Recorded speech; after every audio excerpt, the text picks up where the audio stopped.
Hey guys, and welcome back to season 2 of Let's Make Hybrids. For anyone unfamiliar, this is a video series which encourages you, the viewer, to take part in some cool and interesting and wacky different hybrid ideas.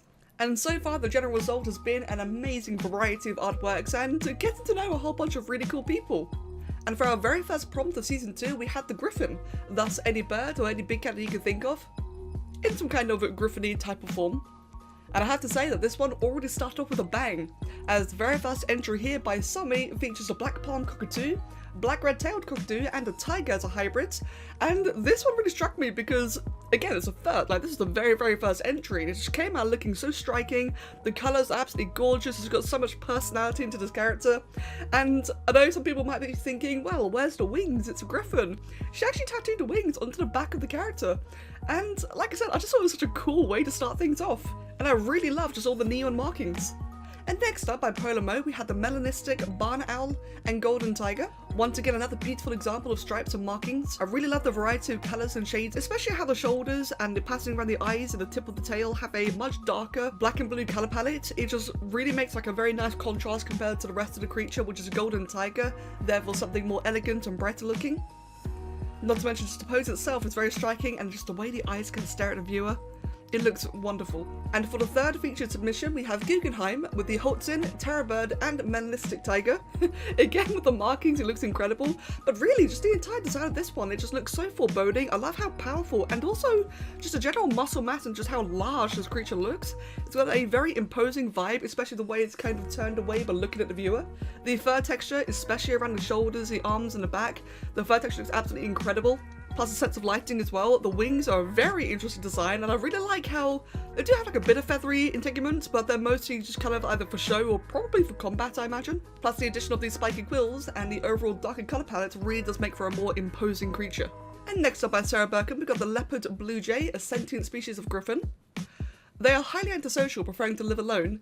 Being subjective per leopard, some collect and dry flowers or herbs to bring good luck and healing. Others, like this one, collect bones to ward off evil spirits. I love the outfitting. I always find that, adding some kind of tribal outfitting, especially on wings, can be very intimidating or just generally tricky to imagine. But I feel like Sarah really pulled it off here. I also love the addition of having two separate tails, and it just makes the creature just seem kind of more mystical in a way. The patterns, especially with the leopard spots, are beautiful. The design of the wings are gorgeous, and I really love the little skull helmet and the antlers. It just adds so much to it. And in addition, I think the colour palettes and the choice of animals really do fit in more Arctic environments. She really nailed that one. And for our fifth featured submission, we've got the Great Horned Griffin, Hornbill, and Lion, created by Lantern. An omnivorous animal with a diet consisting of fruit to the occasional baby crocodile that's relative of the griffin is incapable of flight and relies on its large size and short charges towards any opponent. What I really like about this is that the body kind of reminds me of a reverse griffin in a way, where griffins traditionally have, large lion back legs and delicate bird front arms, whereas this one is the complete opposite, and it does make for a much more kind of scary looking creature. The big broady arms. I also really like the face. Now, I know some people might find the teeth on the beak a little bit creepy, but I really like the texture and the colour palettes. Just something about the way Lantern's executed it just really makes it pop out, and it looks very appealing to look at. Plus the general head design as well is just unique, and I just noticed now while looking at this, it's got a line for a shadow or a silhouette. That's really cool.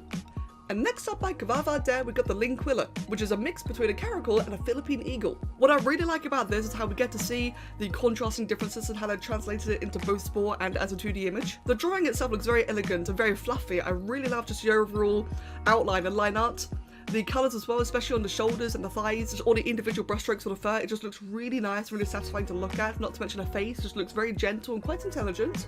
Whereas the sport creation, I love how they've segmented the white underbelly, the face looks quite ferocious, and the entire creature looks a little bit more feral in fact. I really like how they did the tail as well. I have to admit, it's been a while since I've done a, just feathered tail as opposed to like a limb tail, so it's really cool to see that as a contrast. Plus the overall combination of parts to get the fur, such as the hair leg mite, the integrated integument mod, the whip wicks, and more. Next up by Caliber Lights, we've got the Great Hoot Griffin, a hybrid of great horned owls, barn owls, and a cougar. I love the overall smaller, more delicate vibe that this creature emits. I kind of imagine it as a shoulder pet that would, kind of give you company and hang out with you. It just looks really sweet. I also love how the wings are tucked in, as I actually find like that kind of angle there can be quite tricky to pull off, and it just looks really nice. The face is adorable. I really like the ears and the crusting around the chin and jawbone, the big striking eyes, and can I just say the leaf texture as well is actually really nice. Next up by RubinaDragon, we got the Kiilstofte and Thyla Griffin. Now, having played a lot of Ark recently, I can imagine a Thyla Quetzal being absolutely terrifying, and I really want to see this in game. The Master of the Skies and the Master of pouncing and killing you from trees. This just looks really awesome. I really like the posing. I especially just love how all the paws are kind of outstretched and just the different angles you can see on them. It's just, like I mentioned before, certain techniques are kind of hard to pull off, and I think Bluetail did a great job at just showcasing this in like different, more dynamic angles.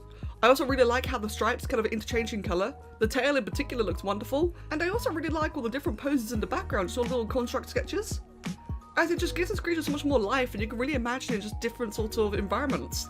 This is definitely a design that just really strikes me, and I'd love to see more of it. And next up by Cool Crows, we got a maned rooster coat of arms featuring a lion and a rooster chicken hybrid.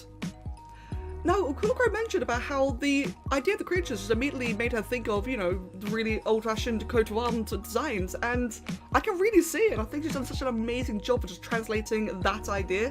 I can't say I've ever really seen anyone try anything like this before, and you can see it immediately. Once you first look at it, you know that you're looking at a coat of arms design, and I'd say that she's done a fantastic job of doing just that. Not to mention just a combination of creatures. It's very subtle, but she just really nailed it, really pulled it off well. In addition, she wanted to make a clean vector-like drawing, and again, I think she nailed it.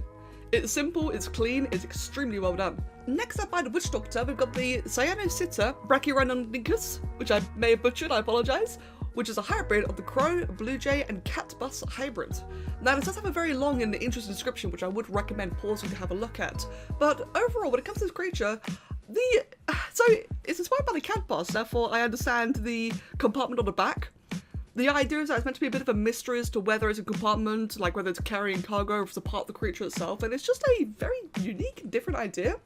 In addition, just the overall textures used, like, I think it's a digital piece. It looks like pencils, maybe even paint or charcoal.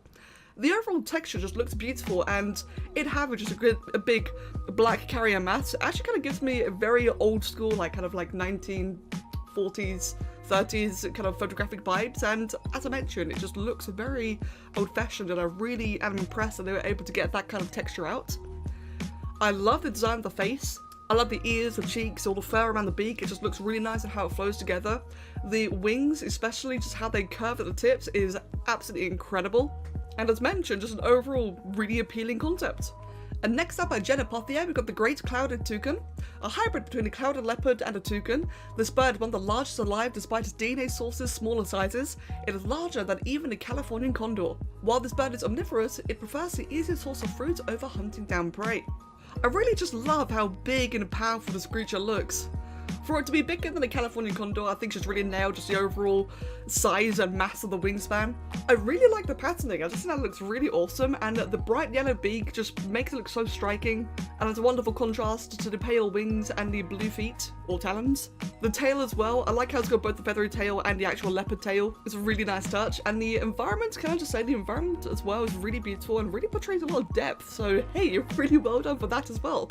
I find that creating environments that shows a lot of different levels and horizons can be very tricky, so Jenna, 2 for 1, well done. Next up by Cherish, we've got the King Quoll, a Tigo quoll, which is Australia's version of a cat and the second largest carnivorous marsupial in the world, plus an azure kingfisher and a kookaburra.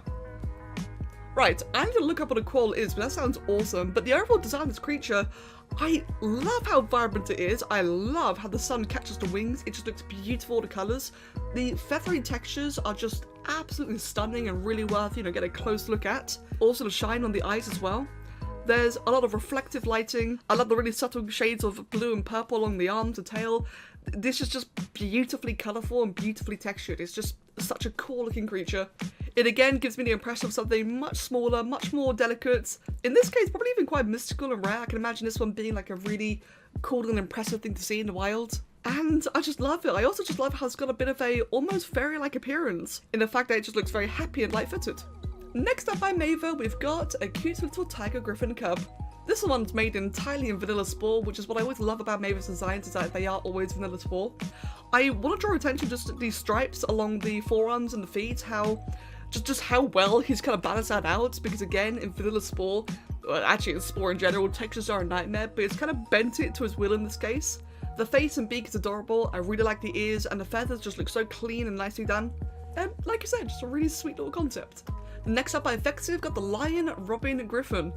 This, I love the simplicity of this. From what I can tell, it's an ink outline for the branch, for the feet, and a couple of little extra details. And otherwise, I believe it's like a bit of paint, maybe watercolors for the mane, the tail, and the wings. And like I said, it's just such a elegantly simple thing, and I just thought it looks really, really cool. There's always a wonderful amount of beauty to simplicity like this. And next up by Nate, we have the face of a lioness, the ears of a caracal, the body of a jaguar and cougar, the wings of generic birds of prey, and the eyes of an owl. This looks awesome. Now, obviously, it having two sets of wings is very unusual, and it just looks really interesting, especially the sort of cross formation. It's very striking and eye-catching pose, and I love just all the variation of colours in the wings. Also, the unexpected simplicity of the tail by comparison. But the face, it's actually the face that gets me more so than the wings. There's just something about it. The expression is just so eye-catching.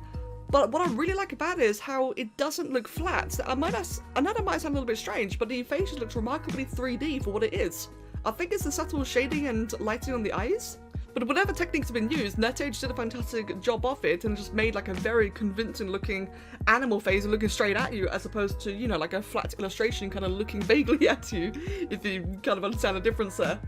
It just looks really, really cool, and as I mentioned before, it's just a really interesting concept to have a two-winged creature. Next up by RubinaDragon, we've got the long-tailed tit and Eurasian lynx hybrid, which I like to call the long-tailed tinks. This is a creature I can imagine being in a book. Say you pick up like any book based on mythical creatures, I would 100% see this and that, or maybe even a fantasy book. I like Harry Potter, to be honest.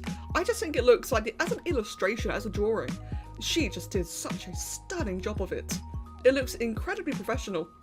Not to mention the creature design, the concept also looks very clean and very well executed, very balanced. I think my favourite part has to be just, as well as the overall proportions, but just the little subtle gold tints that reflect from behind, you know, every bit of feather and fur here. Just the lighting from behind it. The amount of bounce lighting and reflections going on is just crazy amazing. Even the the branch looks really good, actually. I love the little subtle tufts of fur on the ears. The face is beautifully simple. There's a lot of fur textures just everywhere that you can appreciate, especially under the wings. And I think the contrasting of the talons and the arms and legs just really suit it and just look really, really nice. It's just a sweet looking little griffin. And as I said, just the execution is incredible. Next up by Silverlight, we've got the ptarmigan and lion hybrid. The ptarmigan, which I hope I'm pronouncing correctly, is a polar snow pheasant. And this hybrid is called a colossal ptarmigan. It's an enormous, easily spooked and lovable herbivore. It only eats plants, nuts and berries. It flees at any sound it hears, and its feathers are aerodynamic, so it's very quick in its windy environment. It lives in a taiga boreal forest. I think this is absolutely beautiful. Can I just like really point out just the patterning on the wings here? I think Silverlight used a gold marker for the wings, and that's just really impressive because I'd personally be very intimidated to do that. I'd be so scared of ruining the drawing. So I really have to give credit to Silverlight for actually doing that. I love the creature. I love just the rich variety of colours in the wings and the tail. Also the little markings on the face. And it's just really cool to see in this environment, and with a fair few little Easter eggs as well. There's also 7 total Easter eggs to find in here, 4 of which include characters from our community, which is always just so fun to, you know, stop and try and look for. But in regards to the illustration, it's just something I really love about seeing, you know, full-scale traditional drawings. There's such a childhood aspect to it, and I just think it's so lovely to see. And really well done to Silverlight. And next up by Espoir, we've got the Cheetah Roadrunner Hybrid. I really like just how elegant this looks, and the overall grass on the background is actually really nicely done as well. But there's just such like an elegant, graceful look to this. I think she really combined, you know, the two really fast creatures together wonderfully. I really like the colour palette, and I also just really like the subtle markings that you can find within the wings and the tufty mane. Plus all the colours have a bit of a fuzzy texture gradient to it, and I think it just ties the whole thing together really nicely. Next up by Loki, we have the Great Jaguar Hornbill, which is based on a great hornbill and an Asian jaguar. This is stunning. Now, Loki did mention that a certain Arc server I recently hosted may have distracted her, so she added a bit of a blurring motion effect to kind of hide any sort of mistakes that she may have had, because I kind of took her away from with Arc. But still, I like what she's been able to produce in that time. It looks absolutely stunning. What I really like is the lens flare. I know it might be a bit of a weird thing to point out, but the lens flare just adds so much like different dynamic colours to the creature and to the overall scene. I also just love the broad markings on the wings, especially the little white wingtips. I absolutely adore just the bright orange and yellow within the wings, and of course on the face and the beak. The talons, the way they're posed, look awesome. The jaguar legs look fantastic. All the markings and spots overall, I just kind of wish we could see it a bit clearer. But I imagine that the markings look incredible because you can see the density already. You can see the variety of colours within the orange and the tail. I think it's safe to say that it would have looked incredible. And I also just really like the mane and just how kind of puffy the creature looks. It's just such an awesome design, and yeah, Loki once again did an amazing job. I'm sorry I distracted you with Ark. And for our final feature submission, we got a vicious beast that's a hybrid of a Maine Coon cat and a Mandarin duck by RubinaDragon. I think I don't see the viciousness. It looks absolutely adorable. Once again, Zik is so good at doing this. They've nailed just that old school cartoony look. Gives like a bit of a Looney Tunes vibe and a very old school Disney vibe. I'm just a huge fan of it. I also just really like the colours, can I say? The different markings, the purple, the black and white stripes, the orange and green. Such a interesting and varied colour palette, and all the placement of stripes are in areas I never really would have thought of. I don't really see how Zik was able to imagine it, which kind of adds to just the impressive design that it is. And I just really love the expression. It just shows so much emotion, so much character and personality. The overall posing looks absolutely adorable. This is the kind of creature I can actually see like on a mug, like as a bit of a like Disney merchandise. It just looks so well illustrated, and as always, Zik, I'm a huge fan. I love what you've done. Right then guys, that is it in terms of the feature submissions. Now I do hope that you enjoyed the rest of the submissions I've shown down below. I'm sorry I can't talk about everything. I did warn this in the previous video, but when there's, you know, upwards of 100 submissions per video, it does get challenging to talk about everything. However, I do hope everyone enjoyed the extra amount of time given to be able to do all this.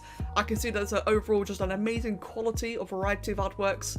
It's been really great seeing everyone take their time, not feeling rushed, and just being able to enjoy it. And I really do hope that those who may have not had a feature this time can still, you know, find the enjoyment out of it and would still like to participate again next time. I really want to try and keep the features varied, so please don't feel that, oh, you're never gonna get a chance. Try something new, try something different, be proud of what you do, and I will see it. So, next hybrid. The next hybrid, which I kind of had in my mind for a while now, and I do feel really bad for sending people from one feathered creature to potentially another if you so choose. The next idea for prompt number 12 is going to be a wolf raptor. Now the raptor could be scaly, it could be feathered, it's entirely your choice. And same for the wolf, let's just say canine, because I have a feeling people are going to want to do dogs. So a canine raptor. I think that'd be really cool to see, and I promise you, 13th will not be another feathered one. I will spare you. But as always guys, thank you all so much for taking part. It's wonderful doing this again. I'm really happy to see all of this all over again. It's such a wonderful experience, and I hope you all have fun, and I really can't wait to see what you all come up with. Have a wonderful day and take care. Cheers.